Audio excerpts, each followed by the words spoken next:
Commentaire du livre de la Rahmania. Prière à Dieu. Vers 265 à 268.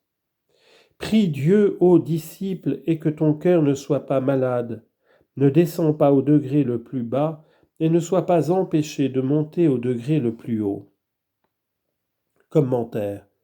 Prie Dieu pour obtenir la guérison des maladies du cœur, parmi lesquelles il faut mettre, premièrement, la désapprobation de l'une des voies qui conduisent à la science de Dieu.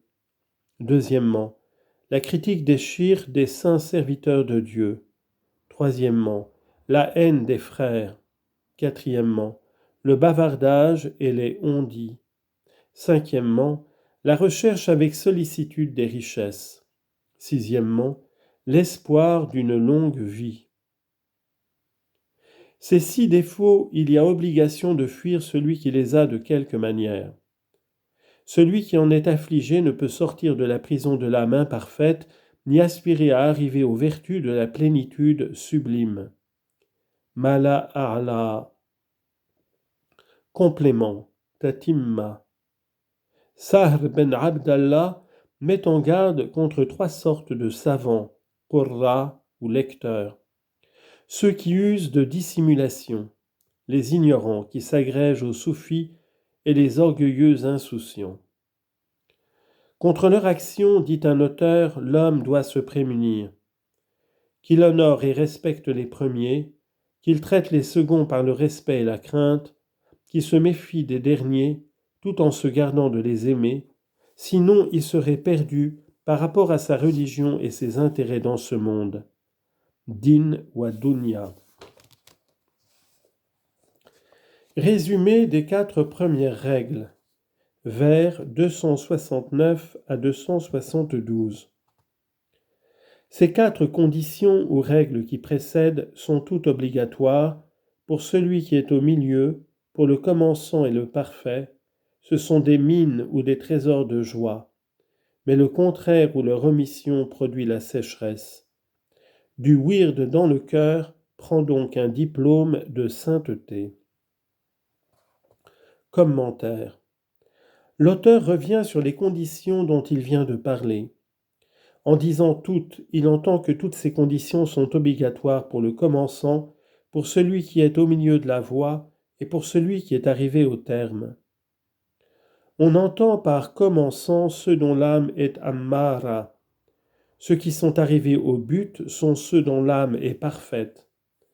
Quant aux moyens, ceux du milieu, ce sont ceux qui occupent les stades intermédiaires. Les mots « mine de joie » désignent les bienfaits de la joie que produisent les connaissances en faisant voir Dieu et obtenir sa complaisance envers l'âme. Le mot « le contraire » veut dire que le contraire ou l'abandon de ces conditions que l'on refuse de remplir. Les mots « la sécheresse du wird » Bour al-wird indiquent la négligence du wird qui ne donne aucun profit. Ce mot « bour » est employé dans un sens métaphorique. Le mot « diplôme » manchour signifie une lettre non cachetée par le sultan. Par ce mot, l'auteur rappelle ce dicton: celui qui reçoit une formule de prière, zikr, reçoit un diplôme de sainteté, wilaya, dit un hadith.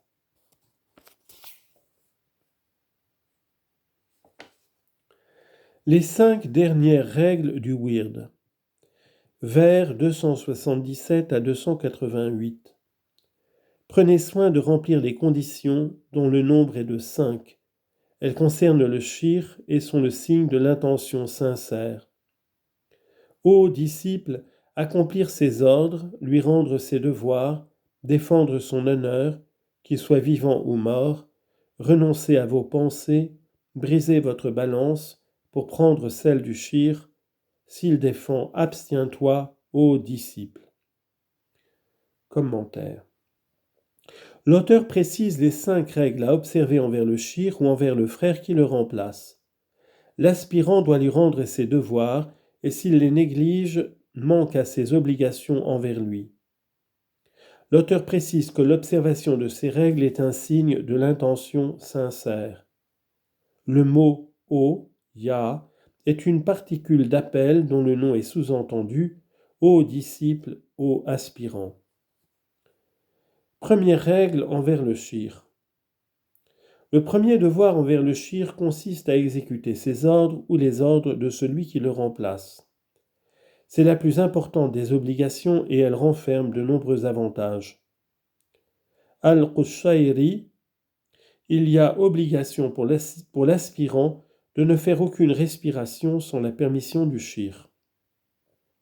Celui qui enfreint l'ordre du shir en secret ou en public ne respirera pas le parfum de la sincérité. Celui qui se rendra coupable d'une désobéissance doit se hâter de lui en faire des excuses.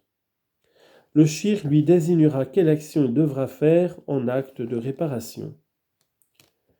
Mais si l'aspirant témoigne sa confiance au shir, celui-ci est obligé de s'occuper de lui et de gagner son cœur par la sollicitude qu'il lui témoigne. Car les aspirants sont comme la famille des shirs, et il y a obligation pour ceux-ci de faire tout leur possible pour réparer les manquements de leurs disciples.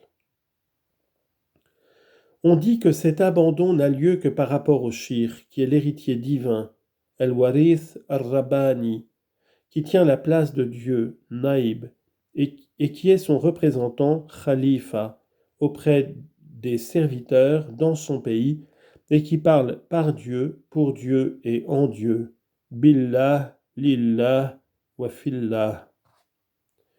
Il n'y a aucun doute que celui qui résiste à ce shir ne réussira jamais à rien, parce que son opposition s'adresse à Dieu, mukhalafa, et à son envoyé.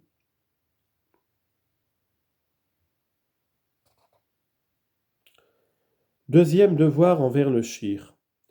Le deuxième devoir envers le shir, c'est de lui rendre les devoirs qu'on a envers lui, l'honorer. Qiyam bil huquq, al-shaykh. Les droits qu'il a sur son élève sont nombreux. Leur être fidèle est une chose très difficile. Elle n'est possible qu'à celui qui a fait don de sa personne au shir et considère le shir comme étant tout pour lui et reconnaît son indignité devant lui. Taqsir. L'auteur en parlera lorsqu'il s'agira des devoirs de l'aspirant envers le shir. Ici, il spécifie que l'aspirant ne doit rien faire que ce qu'agréera le shir et ne rien faire absolument qui aille contre sa volonté, soit dans ses mouvements, soit dans ses repos. On a dit à ce sujet, « Je place mon maître au-dessus de mon père, même si mon père me donne la puissance et la noblesse, car celui-là est l'éducateur du cœur. Or, le cœur est une perle, et celui-ci est l'éducateur du corps. Or, le corps est la coquille qui renferme la perle. »